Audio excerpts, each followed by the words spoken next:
And we're live. Welcome to the Curiosity and Command podcast supported by Kaizen Summit. In each episode, we sit down with thoughtful people to explore leadership, discipline, growth, and the ideas that shape how we live and work. Today, I'm joined by my good friend, Mr. Aaron, or Ron, Hill. Good afternoon, mate. How's it going? Thanks for having me. Very well. Honestly, it is an absolute pleasure. We've just been talking off air, and I want to jump straight in and see how deep and how far we go with this. And my first question to you, my friend, is all about your transition history and how you have navigated going through the different elements of your life to get up to where you are now. Yeah. I just want to quickly say, mate, it's a pleasure to be here. Thanks for giving yourself permission to put some incredible conversations out into the world. I'm really pleased that, you did that. I think there's a lot of value in leaning into our gifts. And to answer your question, do you swear on here, by the way? I didn't. Yeah. Can you say what you like? I probably fucked it off for most of my life. And I've only just started to transition between certain phases of my life with deliberateness and intention now. So the things that I had done before would have been just copied behaviors or doing what I thought was right. And whereas now I'm a lot more deliberate, and it's something that I do with lots of small things, not necessarily the big ones. So finishing my day, starting my day is a transition. Even sitting down to the meal table with my family is a transition. Finishing this conversation will be a transition before I go and pick my kids up from school, et cetera, et cetera, et cetera. So there's a repetition element that I recognize that it serves me very, very well. And there's lots of little stories about, when I've done that, when I've not done that, where this massive insight came from through coaching somebody around the value of transitions for them, which as you know, in certain relationships and conversations, there's so much value in what other people are saying. So it's not something that I have done with much intention until the last few years, if I'm going to be 100% honest with you, Ben. So what changed for you then?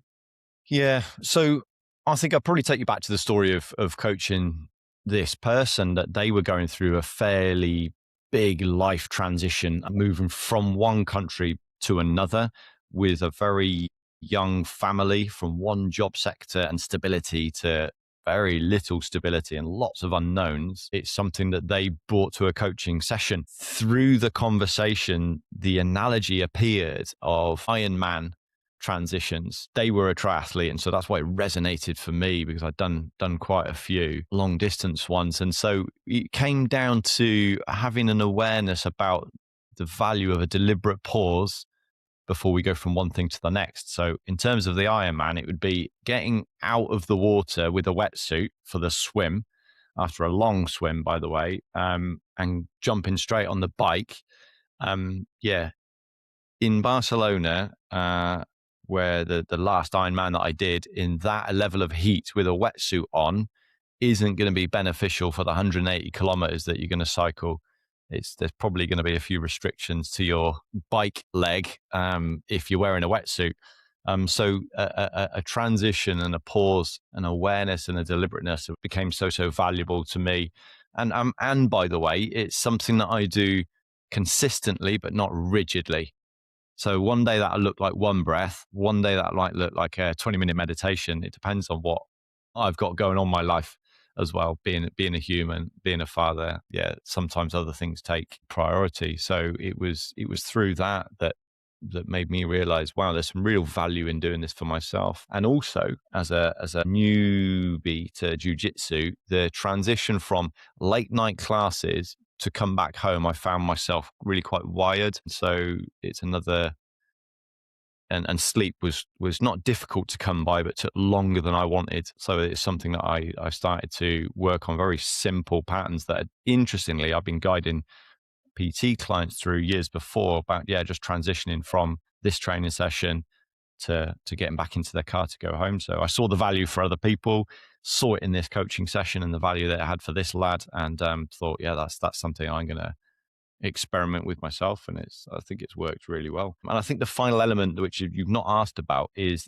the support nature to it. So coming from a military background, so many of us have been supported by many other people, and now we don't find ourselves not in those environments necessarily. It's sometimes asking for help, support, be that physical, emotional, spiritual, or emotional, to make when we're faced with change or transition.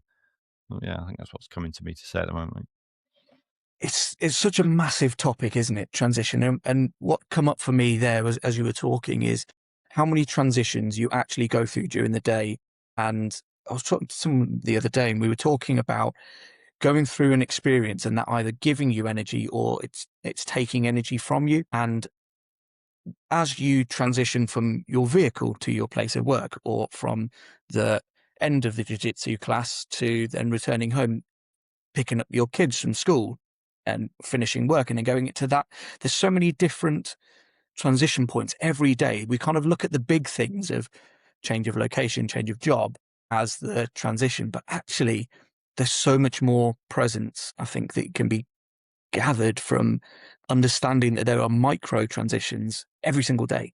Yeah, I completely agree, and I think if we have the level of awareness to recognize those and what different values or roles we have within those environments, that, excuse me, we can start to practice before the big transitions come along, whether we like them or not. Some of them, sometimes life can deal us quite a big shitty hand that comes out of left field. Yeah, and for me, one of the things is having the tools that I need to be able to look after myself, but also to the people that are important to me, to the people that I love, my family.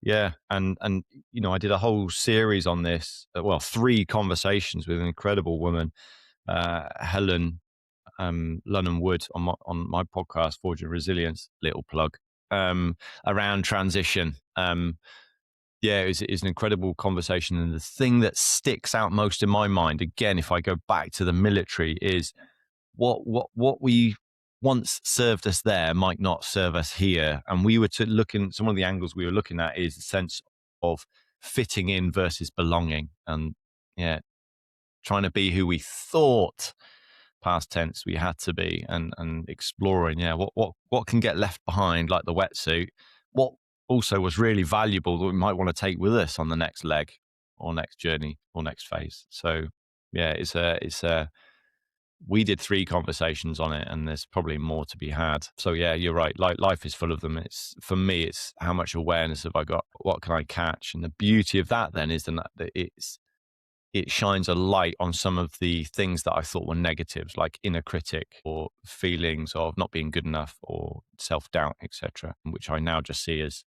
features of this incredible system of being a human rather than bugs and something to get rid of. So I'm on this, I've just finished the second in that series. So I've got one more to go with your conversations with Helen, which have been fantastic. How have you personally transitioned then, with a lot of your major transitions through careers being in the rearview mirror, with the benefit of hindsight being 2020? Do you feel like you have transitioned through the different hats that you've worn well? I think for me, life has happened exactly how it's meant to. I don't think that I could have taken this awareness and this level of self-trust and acceptance and just bastardized it onto uh, a 29-year-old who was leaving the military. I'm not sure that's the game to play. I had too many other experiences to have, which makes me much more of a rounded, grounded person today.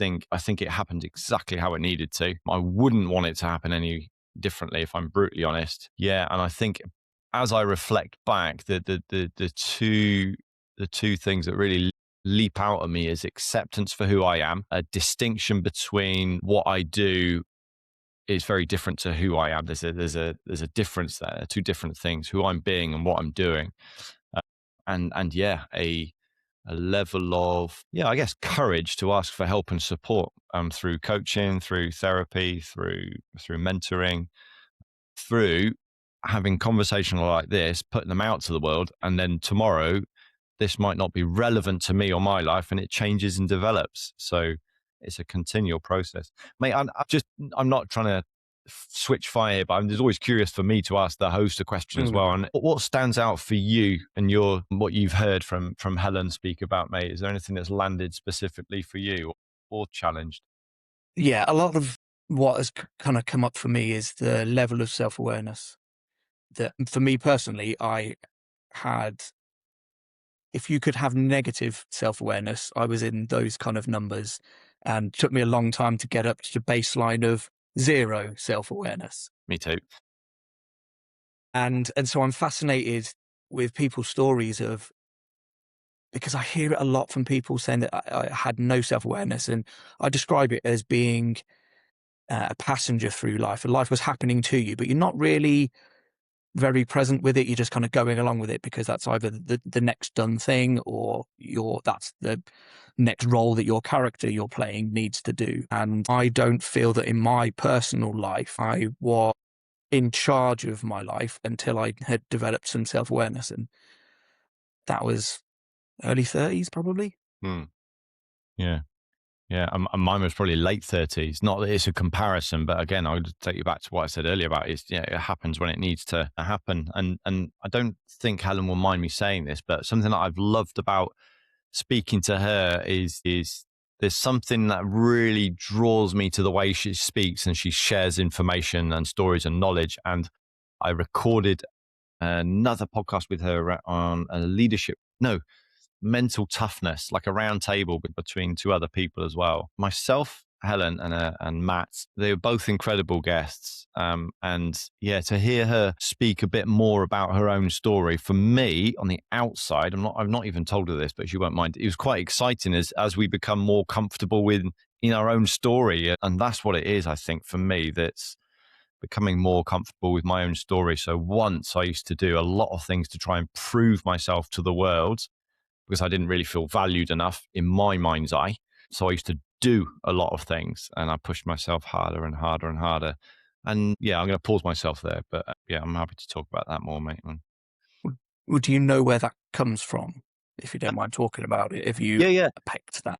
I think there's two things to say about that. The first thing is no, I have an idea, and the second thing is I don't. My belief is now I don't always have to know. I get to people get to ask me questions, so it's like, yeah, is that effective? Is it efficient? Does it work? And so for short term performance, it has worked. It's been really successful, but there's a price to it. So that feeling of not being good enough is just my interpretation of how the teachers saw me, for example, probably comments that my parents made that I misheard that weren't even aimed at me. And yeah, I grew up with a perspective of the world that was very, very narrow or very looking out for a blurred window. And I was just fixated with this one narrow angle of how I saw myself and forgot all about the rest of it. So nothing had gone wrong. I failed all my exam. Well, hang on, I'm going to even check the language I'm using. I didn't hit high enough grades to pass a lot of my exams at school. But if I reflect back, I didn't put the work in. It didn't interest me. I got the results I deserved.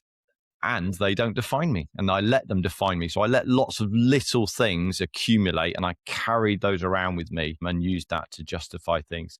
So that's probably where it came from. And like I alluded to, I don't think we always have to know. If we're really honest, does it work long term? Because a lot of the people I work with, I can see those traits and yeah, it gets results. The question I ask myself is to what cost? Yeah, be that to the health, relationships, family. Yeah. Another thing that came up in the conversation was from the first one, I think, was around identity and what is your identity. And I think for people of our background, the uniform you wear becomes that you become that identity rather than it actually serving you. And that certainly was the case for me. Me too. Do you now know what your identity is? I'd say it's still developing.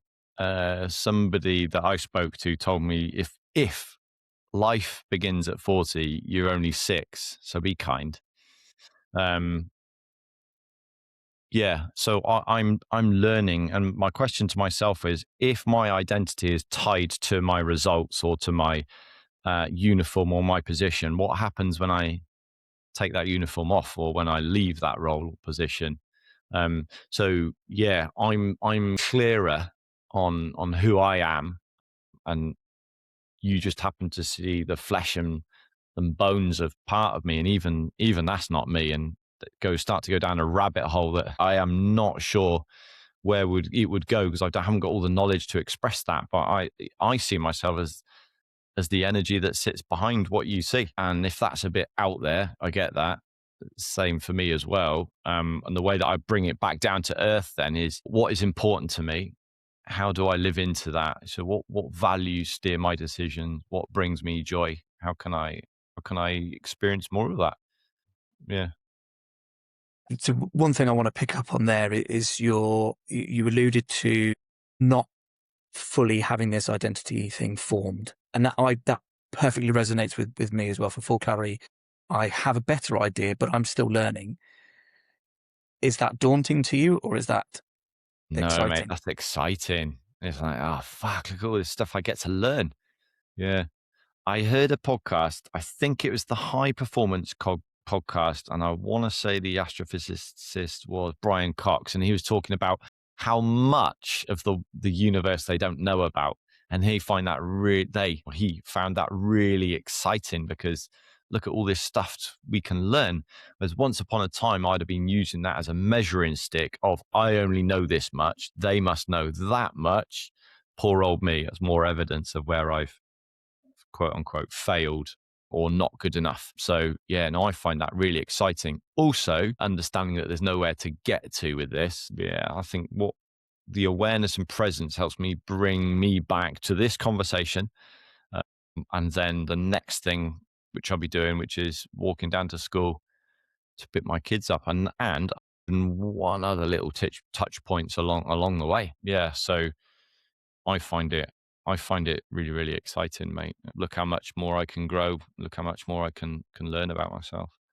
Can you tell a story, if there is one, about how you gained that level of self-awareness, or what changed for you going from almost autonomous, or not having that level of self-awareness that you now want to learn about? Was there a catalyst that made you realize there is more levels to this that you can start going down? Yeah, good question. I would describe myself as a very sensitive lad, and I used to think that was a weakness, but I see that as a strength now. Is that I would sense things before others. So, um, I started to there's an emotional connection that I had with some people, or could read certain situations before some other people, or not, maybe I don't know, but that I became aware of within myself, of experiencing certain things, which helped keep me out of trouble as a young lad. I could avoid that like the plague. I can sense that coming a mile off before it's even happened, and that led into that was quite beneficial at work as well, being from my background as well, which I'm happy to talk about as well. But being able to sense or anticipate and take my preemptive action before certain things happened. But I guess it was around the time of the birth of my son. So we're talking 11 years ago now, mid 30s. So there's an age factor to it. And I was training really hard for an Ironman triathlon, looking to prove myself to the world again. Habit there. And I was looking for low hanging fruit. What's the easy, quick wins that I can do, recognizing that I've got a young kid. I was working away from home overseas at the time, and I didn't have 10 grand to buy a new carbon bike. I had the one that I had. So I quite quickly realized that mindset and recovery were two things that I could work on. That led me to reading a book called The Oxygen Advantage, and starting to understand a little bit about breath work. And it started to float the idea of meditation as something to do to drop into rest and digest, rather than just something that hippies did. Um, that revealed to me a very subtle, dull feeling in the pit of my stomach that I couldn't quite explain to anybody. And it wasn't until probably another 5 years after that I got gifted the opportunity to be coached by my very good friend Johnny Bevan. I started to explore what that discomfort was. And so the catalyst really for me was having somebody that was in a non-judgmental way willing to walk this journey with me to explore what that dull discomfort was and shine a light on it and recognize actually they're not monsters, they're shadows, and it just feels all these things. And so yeah, it was looking at that, and it was probably, in fact, I'm just what might have that been? Yeah, it was yeah, um, a lack of self acceptance. I think I didn't like myself that much. I was just surviving. Yeah, just getting through, trying to make sure I wasn't falling too behind. Very busy fitting in, trying to say the right things, walk the right walk to an extent, not all the time, but enough to have chiseled this shape of who I was into something much more circular to fit into that circular hole that I assumed is where I had to go. So yeah, that's probably the catalyst. The awareness, the book, coaching, and then starting to explore things that are quite uncomfortable. And how was that process going through that with Johnny? Very uncomfortable at first, but I recognize I'm not somebody that does things by halves. So I really lent in. And so for me personally, that meant quite a lot of exploration of emotion and release of emotion. And as a 35-year-old man, crying in front of somebody didn't come that easy. But yeah, the way that I choose to see that is energy is just, emotion is just energy in motion. It just needs to be moved. And a lot of it had probably been trapped for years. And uh, might add that it's not traumatic for me. My case, it wasn't trauma. It was just old beliefs that no longer served me, weren't even true, that I'd just been carrying. So just to speak them out, I didn't think I was loved, as an example, brought such a weight, but also such a release.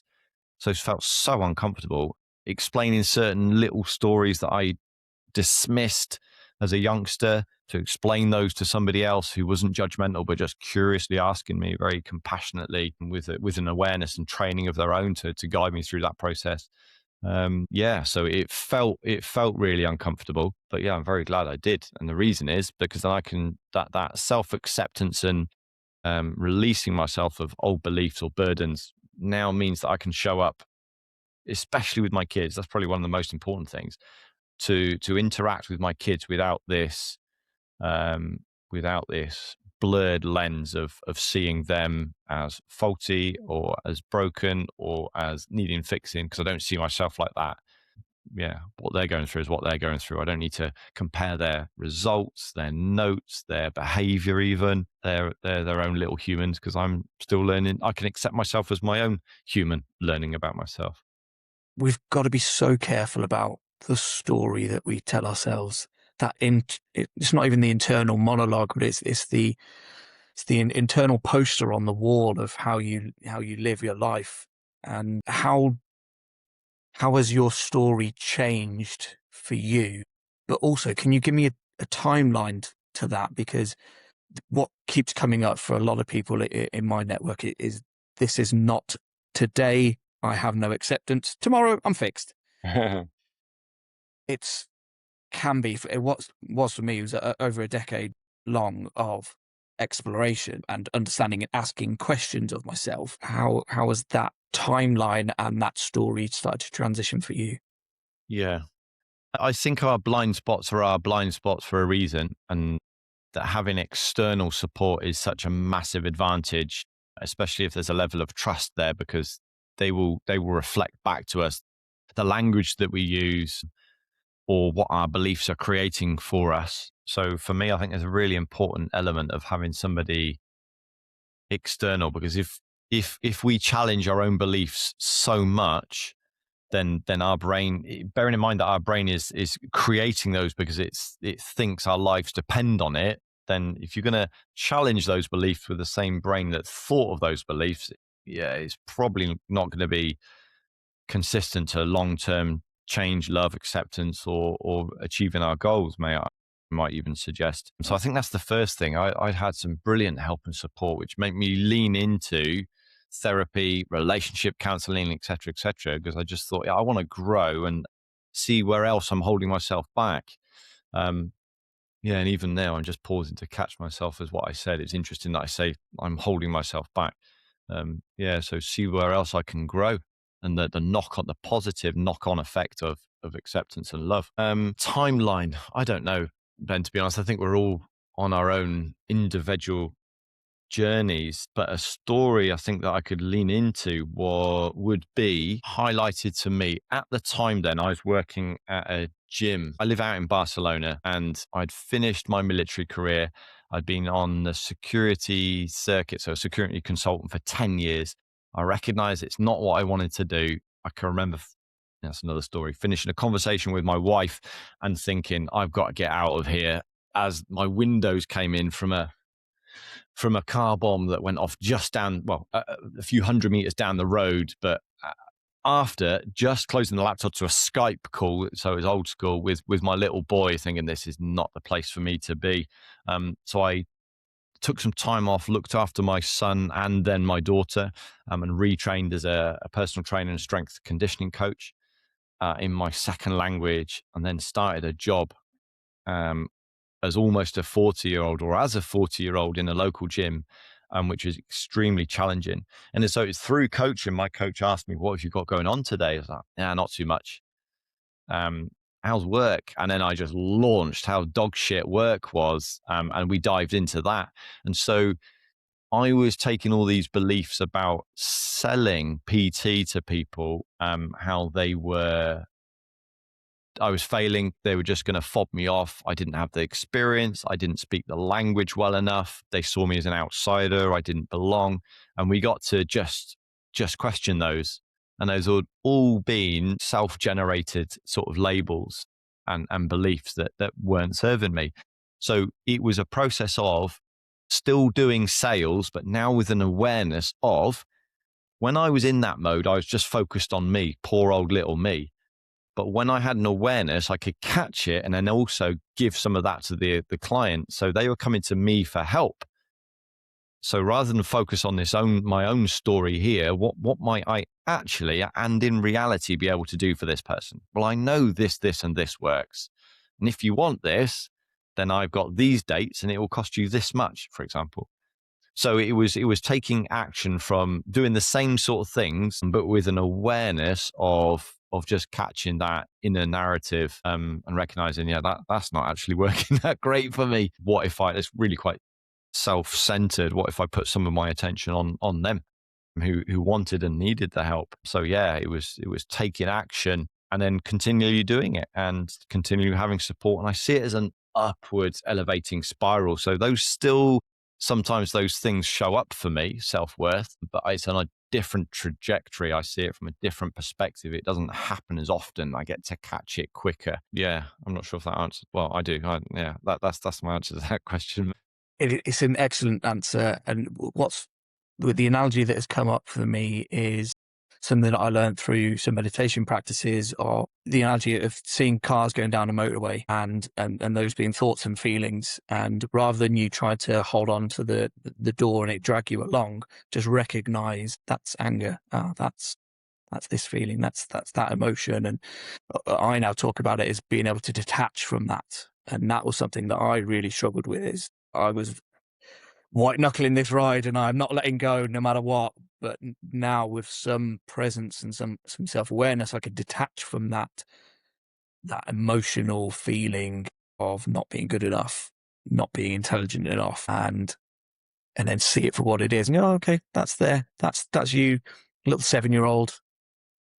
That's cute. I'll give you some Yeah. time, but you're not in charge, my love. Yeah. Great point. And we might have talked about this in one of our conversations, about the table of those voices and opinions and feelings are very welcome to sit at this table, but they're not at the head of the table. They don't make the decisions. It's the 35-year-old or the 40-year-old or the 46-year-old that has grounded and taken the advice from his counsel. And sometimes those pieces of advice can be external as well, from others that have walked that path or are willing to ask you questions about that. But yeah, I love that analogy. And for me, it's the similar one, but in terms of a river. The way I choose to see it is that my thoughts and feelings are like the current of a river, and I get to stand on the bank. And sometimes I forget and wade in and try and hold this thought or feeling back. But it doesn't work that well. There's only so much of a river I can hold back, and it's quite hard work. So it's just a catch when I do that and walk back out. And I also reflect that for some people, this might sound like absolute bollocks. And it did for me for a long time as well. So I think I reflect for my younger self, if you listen to this, it's okay that not everybody gets this. Not everybody has to do this. If it lands, great. And if it doesn't, no worries. No worries. There's lots of different ways to do the work and to learn about ourselves.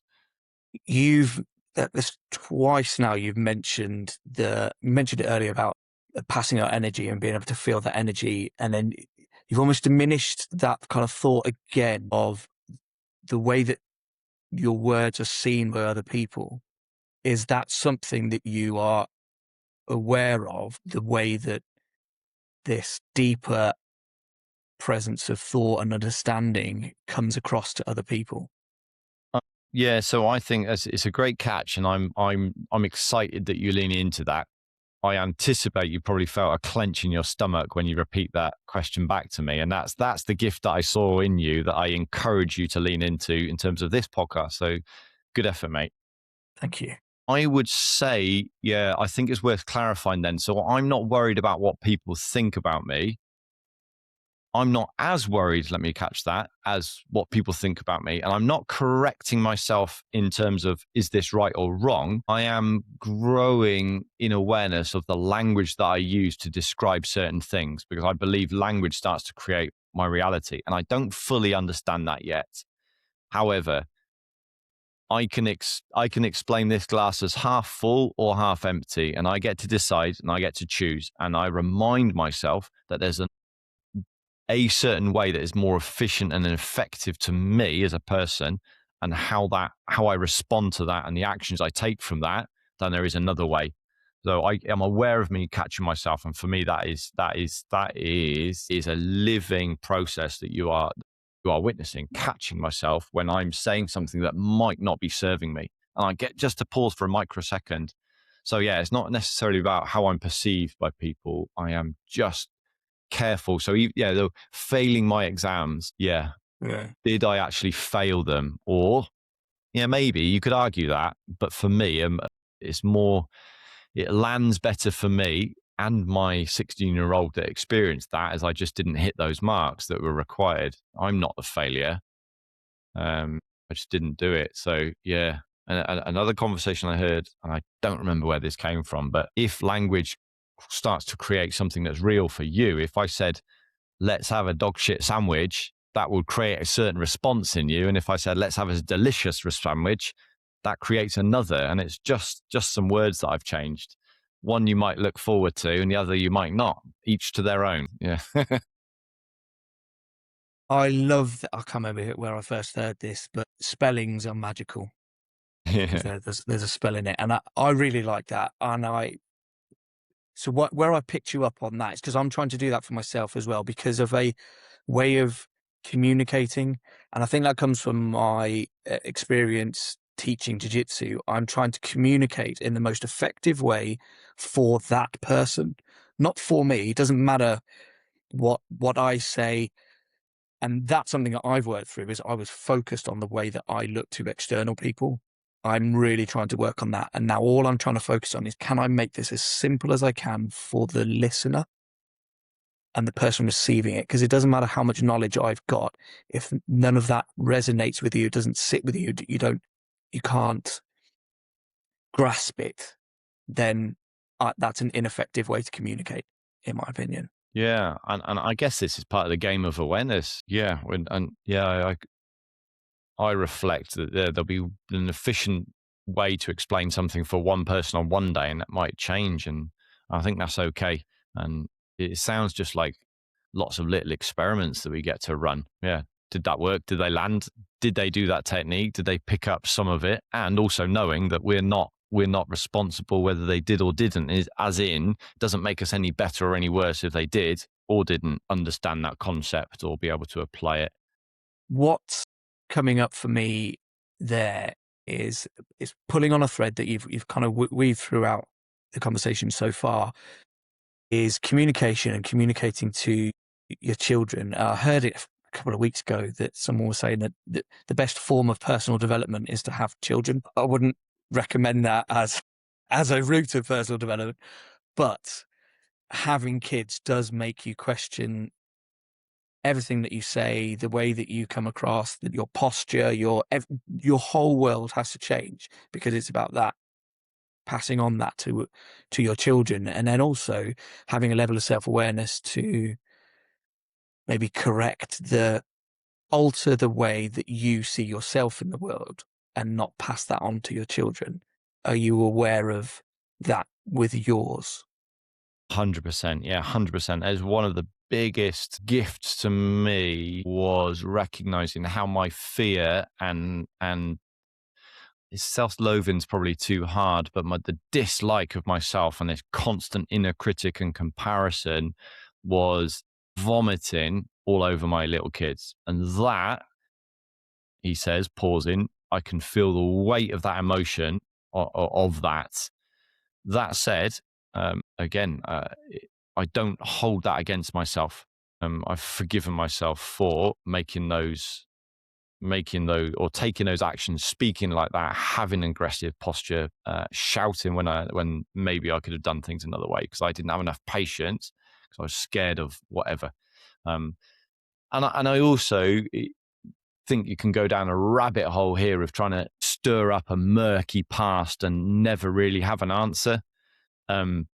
Yeah, I reflect that not everybody is fortunate to have kids or having a relationship with themselves to have this self level of awareness. And I don't think it's the only way, but I know exactly what you mean, because it's just a reflection for me of part of our inner child and how they are. So I recognize certain ways that I've reacted, I should say, to my kids before I learned to respond was, yeah, a very frightened a young child who maybe that's how I was dealt with.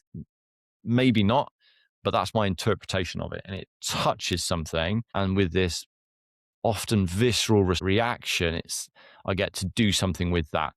Is that a feature or is it a bug? For me, I choose to see that as a feature, and I get to shine that light back in on myself rather than see my kid as doing this, saying that, behaving like this as the problem, quote unquote. Even I don't think it's the problem as the challenge. Then I see that as something that I get to look at. But yeah, 100%. And it's been fascinating for me getting to do a little bit of the inner child work for myself. Yeah, because they're probably two of the three or four people that I value most in this world, that I love the most in the world. So yeah, to give them the best opportunity to be themselves rather than thinking they have to be something because I've said this or done that from a place of fear. Yeah, it's one of the biggest gifts, I think, to liberate them from my own burdens and chains and shackles of old and faulty beliefs. How did you forgive yourself? One day at a time. And I think the first thing is, yeah, like we talked about, is awareness. One day at a time. A lot of processed emotion. Therapy helped with me there more than coaching, of going back into the past and connecting certain dots. And I'm just going to pause myself and how do I forgive? Yeah. So when I react to my kids or things happen in life, like I mentioned earlier, that upward spiral, it's not that these things don't happen. It's how quickly can I catch them? Can I pause? Is there a transition that I can, when things are peaceful to chaotic in terms of the dinner table and fish getting delivered and choice words about what's being presented at the dinner table, touching on a nerve, then yeah, it's taking longer to respond rather than knee-jerk reaction. You ungrateful little fucking shit. This is what you're given. Don't you know when I was a kid? Blah, blah, blah, which is all story. So yeah, one day at a time, starting with the small stuff and having help and support. There's something massive in that for me. Yeah.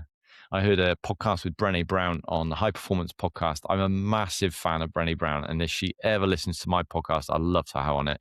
And she talks to them about, yeah, what is they ask quite a deep question. She recognizes that she's not a psychologist. It's around men's mental health and suicide. And she recognizes that she's not a psychologist and is not the best person to answer certain questions. But she alluded to, men like to white snake it. And she refers to the lyrics of Here I Go Again on My Own, which made me laugh quite a lot. But yeah, there's something in that. Having conversations with trusted people that sit at your table that help you make decisions and bringing a level of awareness to choices, all be very seemingly small day-to-day interactions. I think they can compound. So start with the small stuff.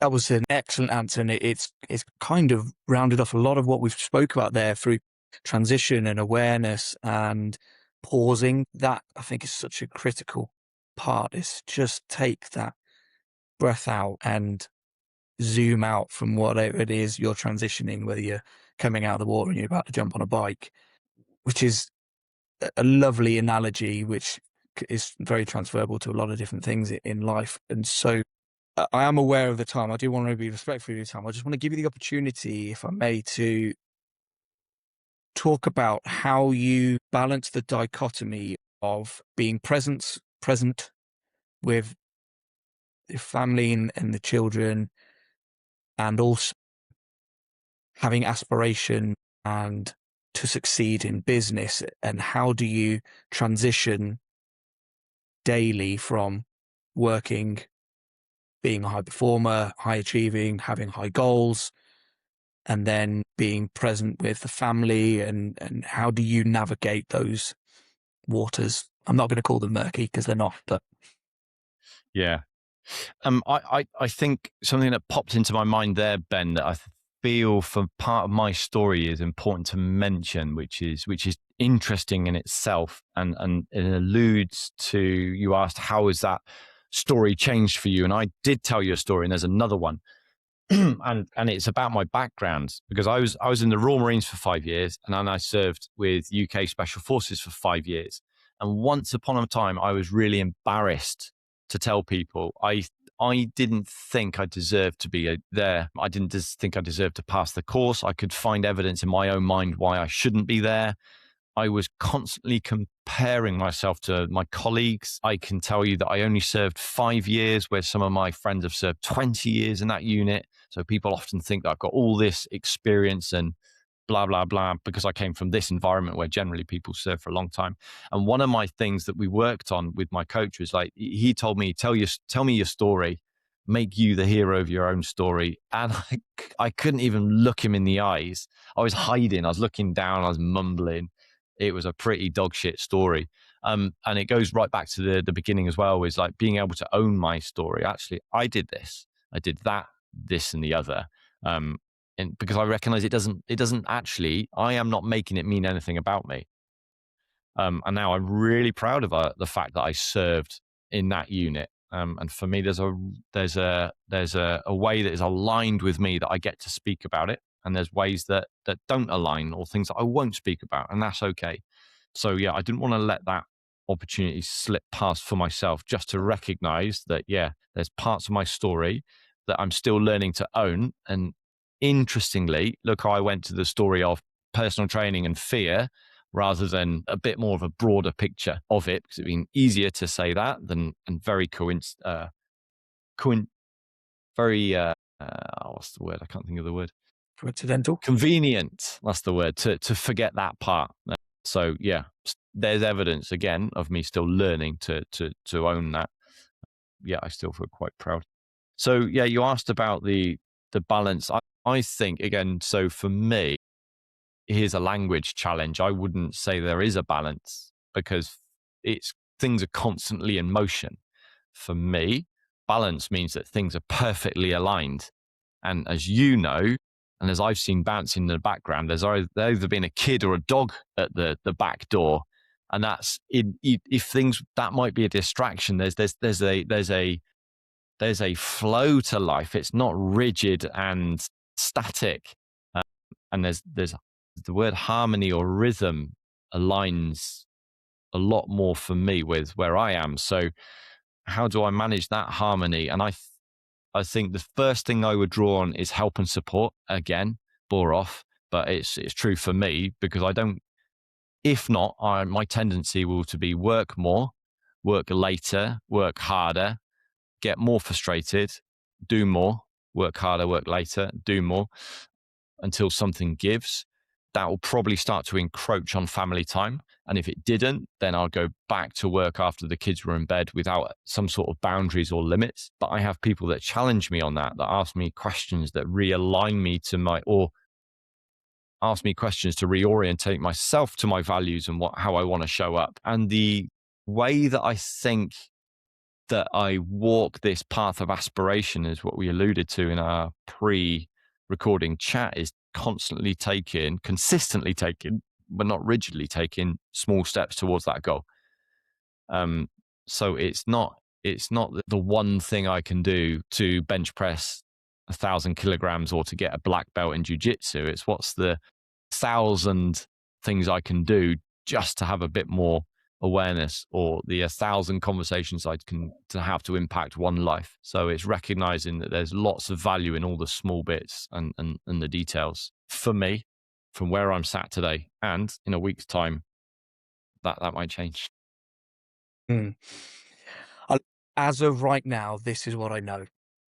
As from the S&C world that you were in, I was also in the S&C world for a long time. I used to caveat every single course I would take by, as this is right now, this is what I know, but that could change when the study gets released next week. So I apologize for that, but right now, this is the way that I see it, and I'm happy to be wrong. Yeah, me too. Yeah, I love that. This is the way that I see the world today and how I describe it. And I'm open to being challenged and updating those beliefs, words, visions, models, support networks as well, by the way. Yeah, because that's just the game I'm in. To use your analogy from, again, the pre-chat of the hammer in the nail, what I feel from our conversation from today, the major take homes for me is to actively work on self-awareness, to actively work on detachment, and to actively work on having connection. Because through all of this, you've kept alluding to either anchoring to children, mentors, coaches, partners, and those like close knit people. That, I think, is such a valuable tool for people to lean on it. And I understand, you to have someone in your life that you can trust is a very fortunate position to be in. But if you can find that, fuck me, you're a very wealthy individual. Yeah, and it's interesting you say that, mate. And yeah, rich in life, not necessarily financially. And I think, that's a whole nother question and conversation, is success and what that means, and how we live into that. And it's curious for me as you reflect back, and I'm okay with this at the moment. And part of me wants to speak about some sexy system or formula or 3-step plan, but that's just not within my heart today. And maybe it will be in the future, to wind something practical and much more tangible in with these certain concepts. But yeah, that's what's present with me today. That's what feels good. That's what I needed to share. So yeah, I appreciate the platform to be able to speak about that, mate. I'm very grateful for that.